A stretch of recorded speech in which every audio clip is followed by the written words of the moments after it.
So here's how you can create a new project on CatDoes.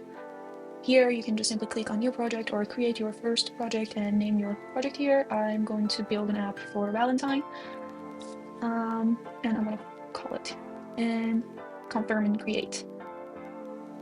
So here you are in the requirements agent. You can simply write your prompt. I'm just gonna copy paste my Valentine app idea.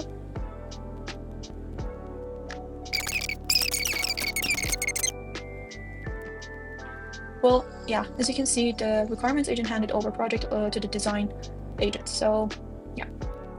And here in the design agent, you have the live preview of your application, and design agent will define the pages and theme of your app and then start building the UI for you.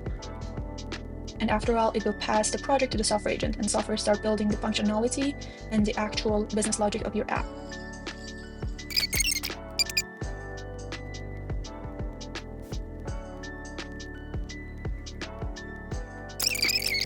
Or download Xpogo for iOS and Android and scan this QR code and test the app on your phone.